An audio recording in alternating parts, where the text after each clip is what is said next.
આ દ્રશ્યો સુરેન્દ્રનગરના છે। મોટાભાગે જ્યારે આપણે આ સરઘસના દ્રશ્યો જોઈએ અને સરઘસ કરતાં પણ વધારે રિકન્સ્ટ્રક્શનના દ્રશ્ય જોઈએ ત્યારે સવાલ થતા હોય છે કે અચ્છા આવું કરવાથી શું કંઈ બદલાઈ જશે?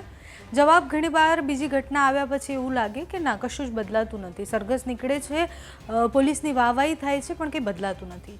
ઘણા બધા અધિકારીઓ એવા છે કે જે અધિકારીના નામથી લોકો ડરતા હોય છે, એ પોલીસ કર્મીના નામથી લોકો ડરતા હોય છે।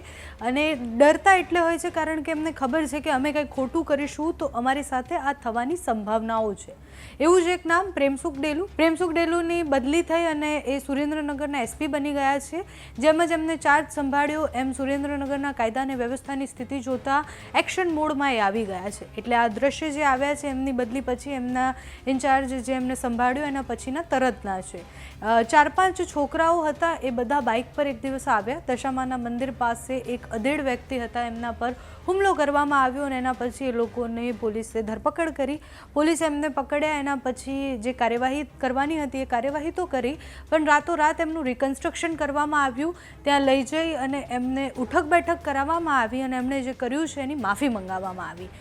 પ્રેમસુખ ડેલુ આમ તો જે જગ્યાએ જતા હોય છે એ જગ્યાએથી આવા દ્રશ્યો આવે અને લોકો ઘણી બધી વાર એવું કહે કે કાર્યવાહી કરતા અધિકારીઓમાંથી કોઈ એક હોય તો એ આ એક અધિકારી છે।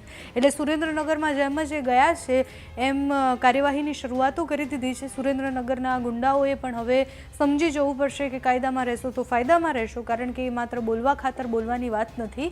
પોલીસ પોતાનું કામ કરતી જ હોય છે અને સુરેન્દ્રનગર સિવાય પણ આખા ગુજરાતમાંથી જે ગુંડા તત્વો બેફામ બન્યા છે એ ગુંડા તત્વોએ હવે સમજી જવાની જરૂર છે। આ દ્રશ્ય માત્ર એટલે બતાવ્યા કે હવે બહુ જ બધી જગ્યાએ બહુ બધી બદલીઓ થઈ છે, અધિકારીઓ બદલાઈ ગયા છે, કાયદા અને વ્યવસ્થાની સ્થિતિ સુધરે એ આશા બધાને છે। જ્યાં જ્યાં બીજા અધિકારીઓ બદલાયા છે અને એવા અધિકારીઓ આવ્યા છે કે જેના નામથી પણ ગુંડાઓ ડરતા હોય, એવા અધિકારીઓ જે વિસ્તારમાં છે ત્યાંથી આવા દ્રશ્ય આવતા રહેવાના છે। અને અત્યારે તો સુરેન્દ્રનગરની એ ઘટના કે એક અધેડને કોઈ હુમલો કરે અને એ હુમલા પછી શું થાય, તો એનો જવાબ આ છે કે એ હુમલા પછી એ વ્યક્તિને પકડવામાં આવે, એ વ્યક્તિને પકડી એનું સરઘસ કાઢવામાં આવે અને એને ઉઠક બેઠક કરાવવામાં આવે અને એવી રીતના જાહેરમાં ઉઠક બેઠક કરાવવામાં આવે કે એને યાદ રહે કે કાયદામાં રહેશો તો ફાયદામાં રહેશો। એટલે ત્યાંથી જે દ્રશ્ય સામે આવ્યા છે આખી ઘટના બાદ રિકન્સ્ટ્રક્શન દરમિયાન શું થયું, આમ તો ડીવાયએસપી અને સાથે જ એસીબી બધાએ ભેગા મળી અને આ કામગીરી કરી છે, તો પોલીસની કામગીરી શું રહી અને રિકન્સ્ટ્રક્શન દરમિયાન જે દ્રશ્ય સામે આવ્યા તેના પર કરીએ નજર।